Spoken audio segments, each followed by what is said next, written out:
kung sino man talaga yung nasa tuktok niya na nagmamaniobra sa Bureau of Customs eh. Kung sino pa yan. At ang nagsasabi naman yan sila. Nakita niya naman yung mga text messages.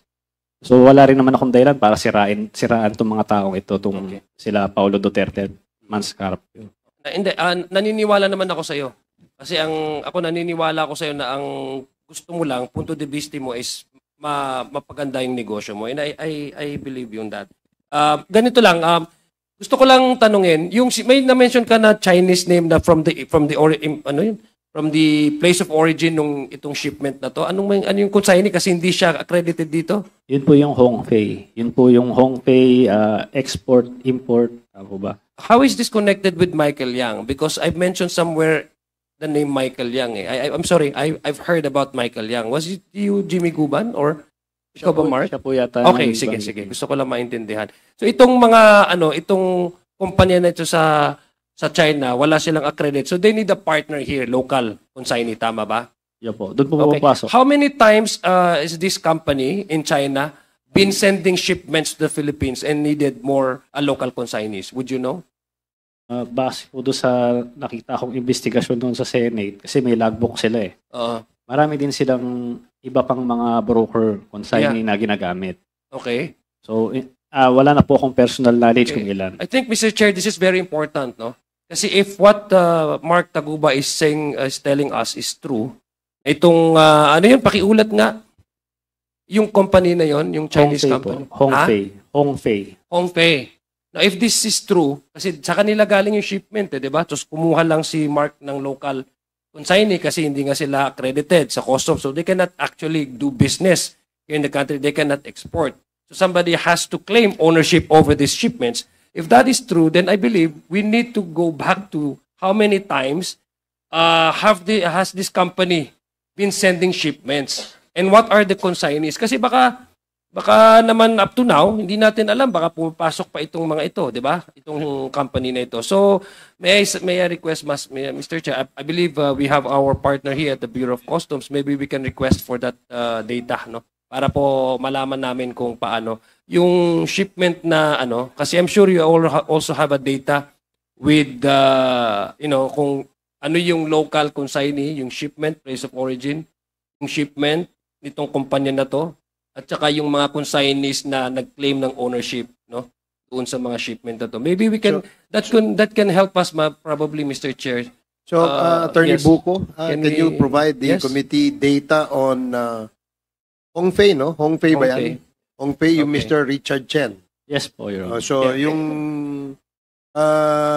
owner ng Hongfei is Mr. Richard Chen, or yung Chinese name niya is Chen Julong. Tama, no? Yes po, Your Honor. So, I'm sure he has a lot of importations in the past. O baka hanggang ngayon, meron pa yan. So, pakibigyan ng datos ang committee ito. So nating tulungan, yes, please. Yes, Mr. Chair. We will provide the... Sige, maraming salamat. Because we want to help out also customs on how to surveillance and protect our borders from the entry of these contrabands, no? We want to help them out because what I see, Mr. Chair, based on the testimony of Mark Taguba, we're dealing with transnational crimes, Yes. Drugs. Transnational to. Hindi lang ho ito, nagkukuha lang sila ng mga partners nila dito sa Pilipinas para lang maipasok yung kanilang shipment. We're talking about how many tons of shabu, diba? It's so shocking to me, Mr. Chair, and it's mind-boggling. Because the time that 6.7 tons of shabu was smuggled in the country during the time when the Philippines was declared a war against drugs. So parang napaka-ironic kung kailan pinapatay yung mga tao sa daan, tsaka pumasok yung laking tonelada ng shabu. So we are looking at transnational crimes here, Mr. Chair. So we want to help out also Customs, our partner agency in Customs. For my last, I think last two questions lang po, Mr. Chair. Sige, last two questions, Mark, Congressman Madjo. 1 year kang nagnegosyo. Sabi mo 2017, 2018, di ba? Yes po, Your Honor. Okay. So ibig sabihin, sa palagay mo ba itong Davao Group na to, nandyan na ba sila? Matagal na? Before your entry? Wala po akong Okay, wala kang personal idea. So knowledge. maybe I'll ask Jimmy Guban. Jimmy, narinig mo naman yung testimony ni ano, no? Yes, Your Yung mga sagot ni Mark Taguba. By the way, Yes, Your Honor. magkakilala ba kayo ni Mark before itong mga kasong to at yung nangyari? Yes, Your Honor. Magkakilala na kayo? Yes, Your Honor. Pero have you ever done, business or transaction together? Nakikita ko siya, Your Honor, sa office ng CIIS. Oh, pero hindi mo siya kilala like personal na pare, may papasok or ano, wala. Wala kaming usapan po na ganyan kasi yung tatay niya used to be a former customs, Your Honor. Okay, so ano yung masasabi mo dun sa sinasabi niyang Davao Group? That is correct, Your Honor, from the start of 2016. In fact, even yung positioning sa bureau, nanggagaling sa Davao Group. Okay. So, kaya si Mark ay nag-i-enroll sa Davao Group para mabilis ang facilitation ng kargamento nila. So, yung 40,000 na sinasabi niya, yun yung may resibo lang na pumapasok sa customs. Maybe 10,000 or 15,000 sa shipping line. Then the rest of that, ay doon na yung sa grupo ng Davao Group. Okay. So, regardless na po yun kung anong klaseng kargamento ang papasok, which is kaya nag-proliferate ang illegal drugs, illegal, pati na agricultural products, ang dami po noon. Kasi hindi ho kontrolado ng custom officials ang Bureau of Customs. It's the Davao Group that was controlling during that time. Okay. Congressman Yes, Adjong, please, I saw Major Cascolan nodding his head. Does that mean that you are confirming what Jimmy Guban is saying? Yes, Your Honor. So alam niyo yung ganong sistema o kalakaran sa loob ng customs? The system, Your Honor. Okay, would you be able to name people who are behind these kinds of system? Unfortunately, Your Honor, we've been assigned to the Port just this October. Other than that, Your Honor, happenings during those, I do not have much knowledge, but information. So grapevine information lang. Pero dun sa post mo sa Iloilo, Yes, Your Honor. is this happening? No, Your Honor, because Port of Iloilo only just recently had containerized shipment. So before that time, only bulk shipments were brought to Iloilo. Bulk shipments meaning wala sa hindi containerized. Yes, Your Honor. So hindi pwedeng itago. Ibig sabihin, makikita mo kung wala, yan ay Your semento, bigas. Yes, Your Honor. So iba talaga yung nasa loob ng container. Yes, Your Honor. So ngayon, containerized ang shipments dumadating dyan. Yes, Your Honor. Are you now with the Manila port or still in Iloilo? I'm now the executive officer of the Customs. Okay, sige. Please For my continue. last, Mr. Chair, yes, okay, so Mr. Chair, Congressman Abante. alam ko na marami rin ka rin alam. So, are you willing to talk to us in an executive session to tell us everything that you know? I will try my best to answer all your questions, Your Honor. Please proceed. Yeah, Mr. For your last question. For my last question, I believe Mr. Guban, maski hindi to ata kinwento or sinabi ni Mark as a form of responses sa aming mga membro ng committee, alam mo na may kalakaran na ginuto. Tama po ba? Yung Davao Group, alam mo. Yes, Your Honor. Okay, even without his testimony or without his answers, you already know that there is a group called Davao Group operating within customs.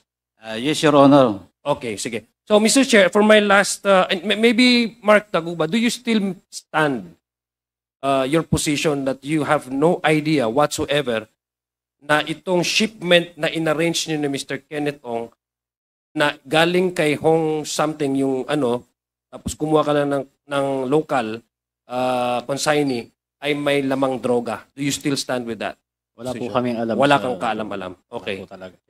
Mr. Chair, for my final manifestation, Mr. Chair, I would like to manifest, I guess, that the testimony of Mr. Taguba is in fact corroborated by Mr. Guban.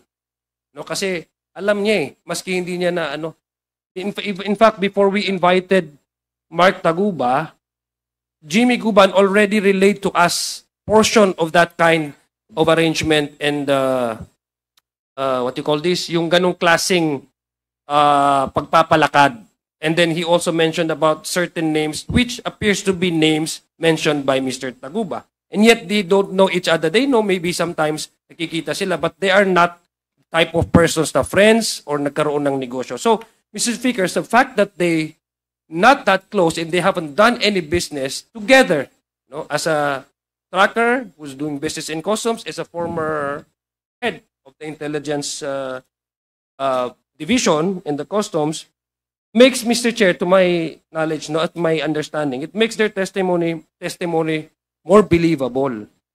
Because there's no reason for one of them to lie for the benefit of the other. Hindi naman magbe-benefit, Mr. Chair, si Mr. Guban kung magko-corroborate. So I think, Mr. Chair, it's a parang ano, yung sinasabi po nila sa English na cut from the same cloth kung titingnan natin yung storya nila. So it makes it believable, Mr. Chair, because there's no point for either Jimmy Guban or Mark Taguba to lie to benefit either of the two, Mr. Chair. So, Mr. Chair, para sa akin po, we need to, apart from looking at the real scenario, who are the culpable persons involved in this kind of transaction, particularly the case of Mr. Guban and Mr. Taguba. I think I'm confident, Mr. Chair, no, I'm just saying this, that under the current leadership of our commissioner right now, and with all of this information coming out, this committee, Mr. Chair, this committee can help out, and I believe the current leadership of the Customs is really committed to really reform the Bureau of Customs and really strengthen our borders from protecting our streets from the entry of contrabands. And we do have confidence in the Bureau of Customs. And we do not want to help you out. Okay, so yun po, that's my last manifestation. Maraming salamat po, Mr. Chair. Maraming salamat, Mark. Maraming salamat, Jimmy. Okay, thank you, Congressman Adyong. The next to interpolate is Congressman Paulo Ortega. You have 10 minutes. Thank you, Mr. Chair. I'll make it a little short. Most of the questions have already been asked to Sir Taguba. Itong tanong po na to, pwede pong sagutin ni Sir Mark at ni Sir Jimmy kahit magkasunod po. Masasabi niyo po ba na nung time na yon yung Davao Group ang pinakamainit na grupo? Kumbaga sila yung pinakamagandang grupo na maging part ng negosyo o maging katrabaho nung time na yon? Yes po, Your Honor. Yes. Ikaw, Sir Jimmy, ano masasabi mo dun sa time? Yes po, Your Honor. Kumbaga, it is the hottest item in the menu. Parang ganun, no? Yes, Your Honor. From the start, after the outtaking from Malacanang, ganun po ang Hanggang customs matapos. na kainit. Opo. Maraming salamat.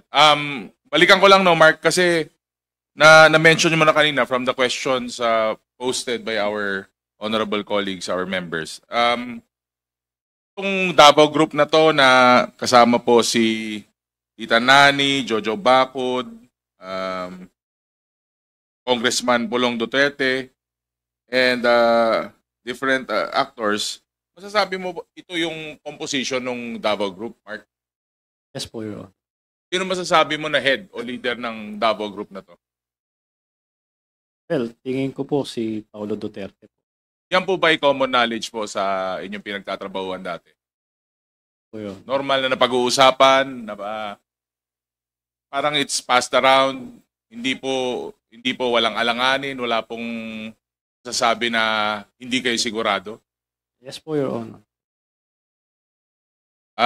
With that, Mr. Chair, I will end my short interpellation, but I'll add a brief manifestation kasi na-shock po ako dun sa sinabi ni Mr. Jimmy Guban, and I'd like to ask him kung pwede niya pong ulitin. Since, sabi niya po kasi, since time immemorial, nangyayari na po lahat ng mga to, not only with our problems with drugs, pero po nasabi niya po yung tungkol sa ating sa bigas or sa agricultural products. Tama po ba, Sir Jimmy?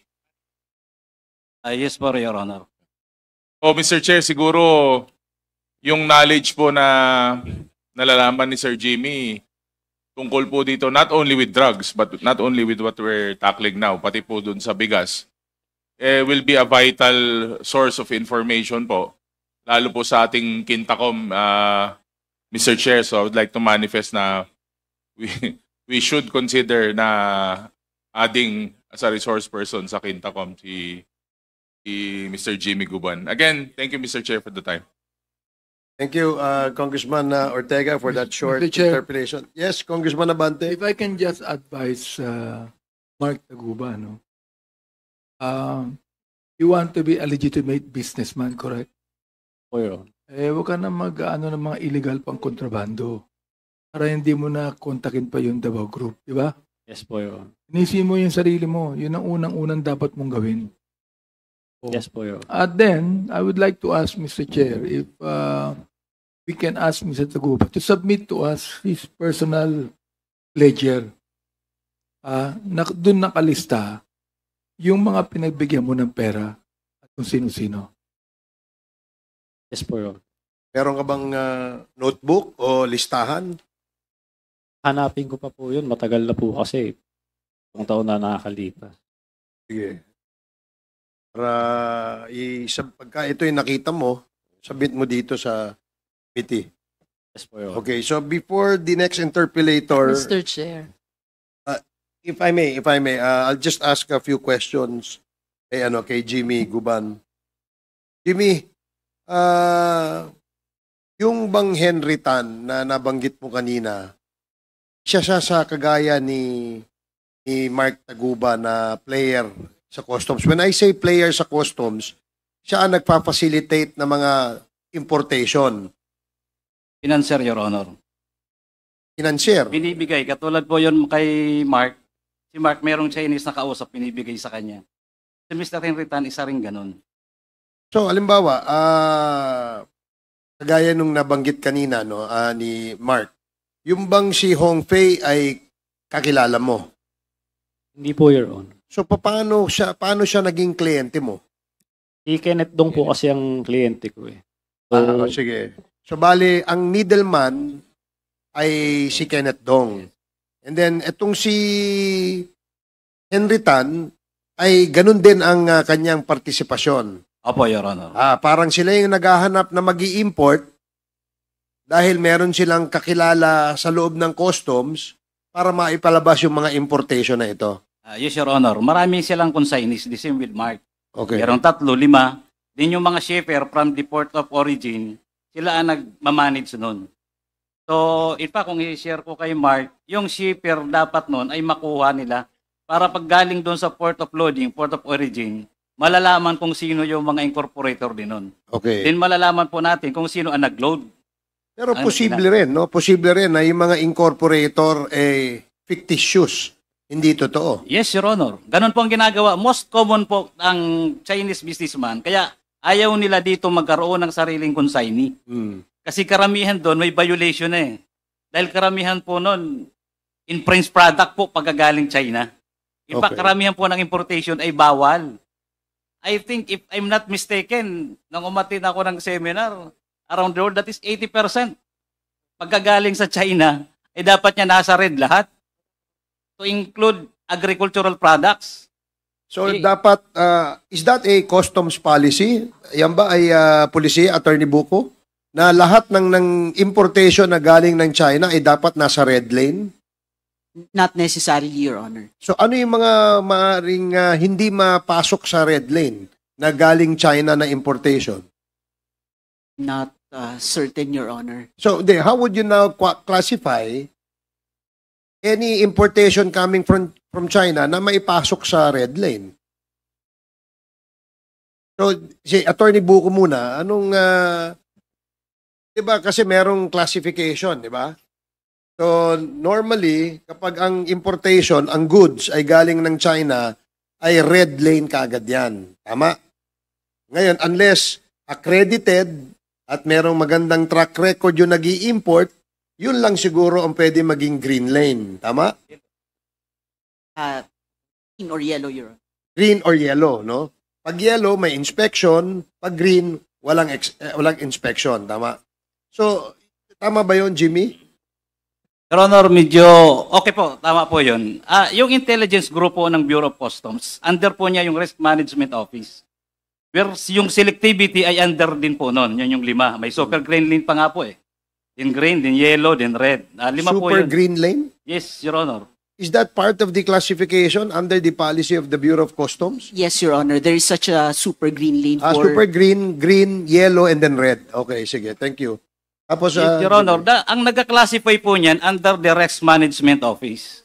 So may HIPI po yun, under ngayon ng, if I'm not mistaken, under po yan ng Deputy Commissioner for Intelligence. So, This is where intelligence, kung gaano po kaimportante. Kaya nga ako, yung source ko po ng intelligence is not from the Philippines. It is always my source from abroad. so ibig Dahil mong sorry po. So, ibig mong sabihin na yung intelligence data, ayan ang basihan para kung ilalagay sa red, yellow, green, o super green. Yes po, Your Honor. O sige, malinaw na kasi hindi familiar sa amin sa akin, no, personally, yung color coding na yan. That is why, Your Honor, there is profiling. There was profiling ever since nailagay na yan dyan. So, all shipments na dumarating sa Yes, Your atin, may Honor. profiling kayo? Yes, Your Honor. Supposed to be gagawin kung hindi po nabubulag yung manager na So, nandoon. kahit na ito ay isang importation ng isang legitimate company rito, may profiling pa Yes, rin Your kayo. Honor, complete po. Kaya nga po nadidetermine according to the World Customs Organization. Kaya po, pag mga international companies, nandoon po yung Super Green Lane according to the World Customs Organization. Kasi yan po ay proven na talagang malinis, malinaw ang mga kargamento. Okay, So sige. nagkakaroon po ng green, ng yellow, ng red dahil po yun dahil sa profiling. Nalalaman po natin yung sa mga partner natin abroad na itong kargamento na to nag-iipit. So lalo na po pag China. Nag-schooling po ako ng ilan pero palagi ang target ang China eh. Kasi nga nandoon karamihan 80% halos ang produkto nun ay gaya-gaya. So yun po ang Yung inano fake, ngayon ng fake. IPO. Ang ibig Your sabihin, Honor. gaya-gaya, fake. Fake, Your Honor. Okay. So kaya po kalamitan dyan talaga, karamihan dyan ay nandoon sa red, yellow. Palaging may examination yan, may x-ray. Then pagdating po doon sa valuation, inaayos din po yun kasi marami po doon, ang karamihan talaga ay mali ang deklarasyon. Diba, bago naman paratingin dito, doon sa port of origin, may mga dokumentong ina-advance papunta rito, correct? Attorney Buko. Yes, Your Honor. And what do you call this document?